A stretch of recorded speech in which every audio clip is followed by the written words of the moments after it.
I have been obsessing about how to get more crocheting and knitting projects finished in 2024. When I recorded my video from last week, I shared all of the projects that I finished back in 2023, and to be honest, I was surprised at how few projects I actually got finished. It was probably the least amount that I have ever completed in 1 year since I started crocheting back in 2016. And I'm not upset with myself at all, because looking back, 2021 and 2022 were two of the toughest years of my life, and I've talked about it before on my channel, but if you're new here, I will give you the Cliff Notes version. Back in January of 2021, my son was hospitalized at Duke University Hospital for epilepsy monitoring. He's had epilepsy his whole life, and it's very routine to put patients into the hospital to do epilepsy monitoring as they adjust medications. But during that routine visit, we discovered that he had a heart condition that we did not know about at all. And this led to almost 2 years of testing,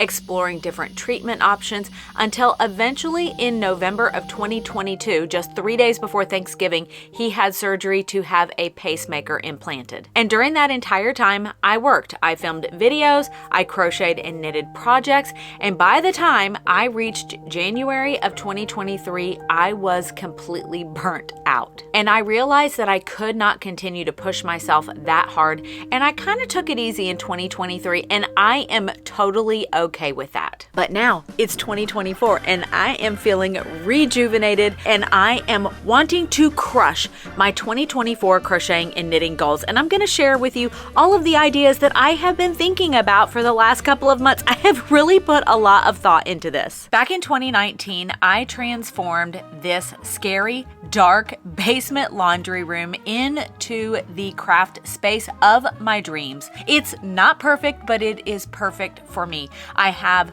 concrete floors. I have an unfinished ceiling where you only see insulation and pipes, but funny enough, it works great for the acoustics in here for when I am filming YouTube videos. I also have cinder block walls that don't look especially pretty, but I'm not complaining. I am so happy with this space, but I had accumulated more yarn than I ever thought was possible. And it was feeling cramped, cluttered, and completely disorganized. It was so bad that it was starting to affect my productivity. But over Christmas break, I dragged my husband over to IKEA. We have one pretty close to our house, and I knew that I needed more storage in here. I needed to utilize the vertical space that I had because my floor space is pretty limited in here, but I could go up. I couldn't go further out, but I could go up. So I ended up buying a new Kallax shelving system, and I have one behind me that I've had for a while, and I bought a second one. And what I like about this shelving system is that you're able to display things that you want out, like some of my yarn,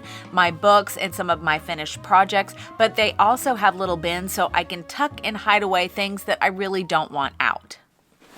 And while I did my little craft room refresh, I realized that this space had accumulated a lot of dust and it needed a good, thorough cleaning. I recently switched to Blueland cleaning products, which are free of chlorine, parabens, and phosphates, and a lot of other ingredients that I don't want to breathe in. I spend a lot of time in my craft room and I want it to be clean, but I also want it to be a healthy space for me to spend time in. The other thing I love about Blueland is that they don't use single-use plastic in their bottles, their tablets, or the wrappers. And the packaging is fully compostable. But what I really love is how easy Blueland is to use. I got their Clean Essential Starter Kit, and it comes with everything that I need to be able to keep not only my craft room clean, but my bathroom, my kitchen, and the rest of my house. All you do is fill up the reusable bottles with water and then drop the tablet in. I am so excited to be starting the new year with a clean and organized craft space. If you're interested in Blueland for your cleaning needs, all you need to do is click the link in my description box to get 15% off your first kit. Blueland is sharing this special offer just for my viewers.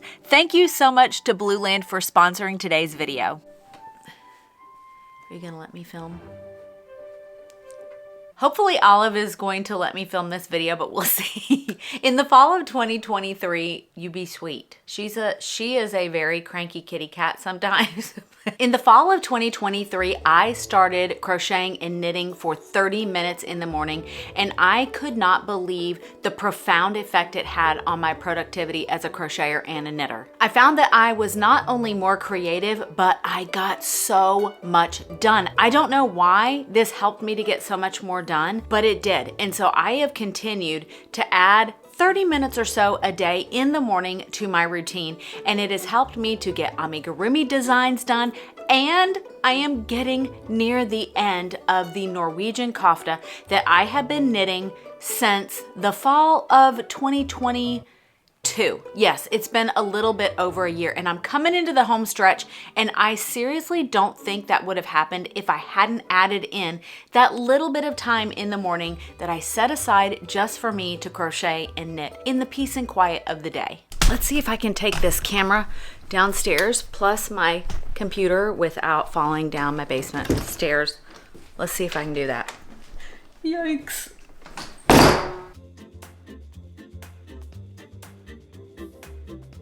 Have you ever heard the term eat the frog? Well, I found this definition online that I think perfectly explains exactly what it means. It's a metaphor for tackling your most challenging task of the day first thing in the morning rather than procrastinating or avoiding it. And I've adapted that philosophy to apply to my crocheting and knitting this year. Instead of putting off the worst parts of a project till the bitter end, I have committed to myself that I am going to eat the frog and I'm going to get them done as soon as it makes sense in a timeline of the project. So for example, I've been working on this kofta for over a year and I want to get it done. I am going to feel such a sense of accomplishment to finally get it finished. And one of the things that I need to do now, because I just finished the second sleeve, I need to get it blocked and I need to get all of the ends woven in.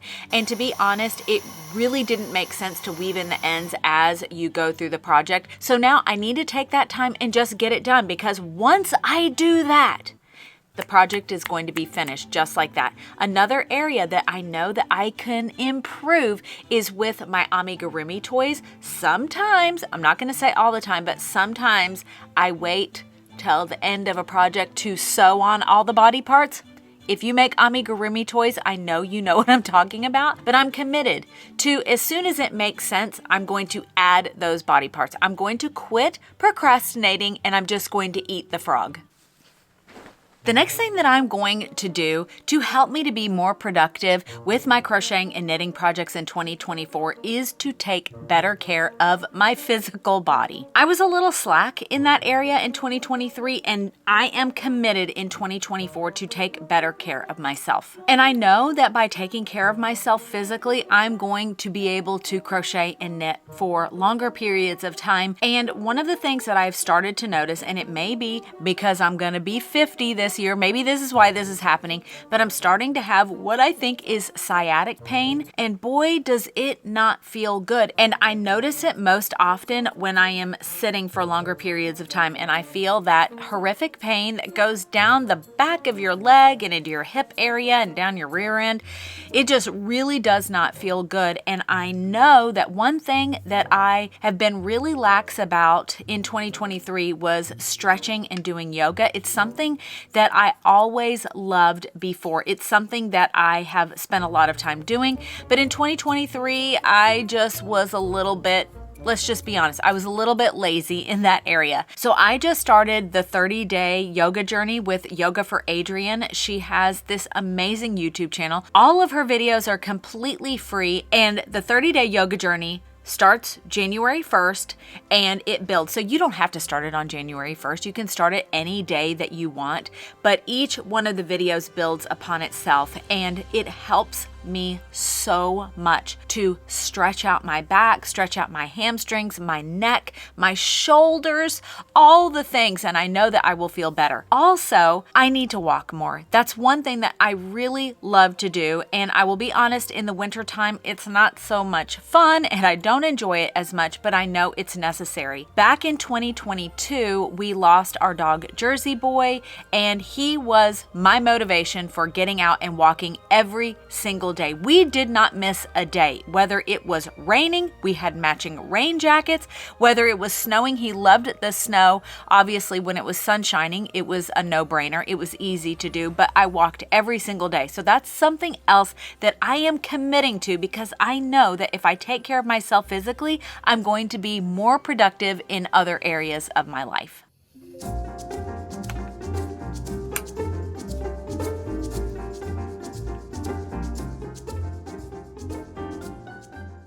I truly admire those of you who are able to jump from one project to another but still make progress, but that's not me. I experimented with this in 2023 because many of you in the comments have shared that by hopping from one project to another, it really does help you to stay more motivated, you're more interested, and you don't get as bored. So I thought I will try that. I will see if by working on a couple of different projects at a time that I would be able to make as much progress as I have in the past. But I quickly discovered that that is not for me. I really need to focus on one project at a time. I believe that the reason that I make more progress when I'm focusing on one at a time is that because I can see the progress that I'm making when I'm only working on one project, it motivates me and it makes me want to pick it up and continue to work. So I am going to go back to working on one project at a time. The next thing is not something that I'm going to do, but it's something that I'm not going to do. And I know that this might be a bit of an unpopular opinion. I've seen a lot of videos pop up on YouTube recently for how to crochet and knit faster. And I think that that is a great thing if that's something that you want or can do. But I've tried doing that before and it never works out for me. And there are two big reasons. The first is that every time I have tried to crochet and knit faster, I end up making more mistakes. And then I have to go back and correct those mistakes. So in the end, I end up not saving any more time and I don't get the projects done faster. And I end up being really frustrated at the end. And the second and the biggest reason why I am not going to try to physically crochet or knit faster is that every single time I've tried to do that, I have ended up with some type of minor injury. I don't even know if you could call it an injury, maybe muscle strain, aches and pains. Although increasing my speed might help in the short term to get those projects done more quickly, but it ends up backfiring and I have to take time off to heal up all of those aches and pains. So it's just not worth it for me to try to crochet and knit faster. I still have my Christmas decorations up. I can't bear to take them down yet. I will eventually. I never show the interruptions that happen when I am trying to film a video, but I'm gonna leave this one in. I cannot tell you how many times in the course of me filming a video, I'm interrupted by my family. I tell them, hey guys, I'm gonna try to film a video. And they're always like, oh good, that's fine. We've got other things we can do. We'll be quiet type of a thing. And then invariably, it literally happens, no joke, 5 to 10 times every single video. But anyway, I have been thinking long and hard about how my physical environment impacts my productivity for crocheting and knitting. I told you that I've been obsessing about this and I'm not even kidding. But this is where I spend 99% of all of my crocheting and knitting time. This is my chair in my living room. It is my chair. Nobody really else sits in this spot. It's very supportive. I've got a pillow here, so it's very comfortable for me to be able to crochet and knit. And I also have my ottoman so that I can put my feet up, or I put my project there and my pattern can lay right in front of me. The other thing that I have found about creating an environment that helps me to be more productive is that I get the most done when I'm sitting here and I'm listening to either an audiobook or a podcast. That helps to focus my brain and can get me into that flow of crocheting and knitting. And I found that by not even having the TV on, that actually helps me to focus more. I don't have to hear what's happening in the news. I can keep my little peaceful bubble around me, even if it's for a short amount of time. But I do think that focusing on my physical environment is going to have a positive impact on my crocheting and knitting productivity in 2024. Another new thing that I'm going to be doing in 2024 is something that I can't actually show you yet because I haven't gotten it yet. And I will admit that I was influenced to buy this from TikTok. I kept seeing these people with what's called, I can't even say it here on the channel because it's not a word that I would like to use, but it's a big blank wall calendar. And it is a full year calendar that shows 365 days. And I am a very visual person. I love being able to see the big picture. So when I saw this on TikTok, I saw it multiple times. And I'm sure because I kept watching the videos, TikTok kept showing me more videos of people using this big wall calendar. And I knew I have to have that. I just need it so much because for me, I love my regular calendar. I have my happy planner, but I can only see 1 month at a time. And I think for some reason, only being able to see 30 or 31 days at a time segments my time into a way that isn't super productive. So I thought, I'm just going to experiment with this. I'm going to see if by seeing the full year so that I can see deadlines, I can see birthdays and Christmas, and I can see it all at one time. I'm so excited about this that I really do think this is going to help me with my productivity. And it comes with the little sticky notes that are the size of the little squares for each day. And that way I can write down if I have a deadline for a collaboration, or if I have a pattern that I need to put out, or if it's someone's birthday or a baby shower that I need to get a project done by, I can see it all at once and I can work backwards. So I'm actually really excited about it. And when I get it, I will definitely share it with you guys, and I will update how it's going and if I think it really worked or not, because one of the things that I love to do is experiment and to see what works best. I hope you enjoyed today's video and that you feel inspired to grab your crochet hook or knitting needle and make something magical today. And this video about breaking bad crochet habits is a great one to watch next. Stay safe and happy stitching!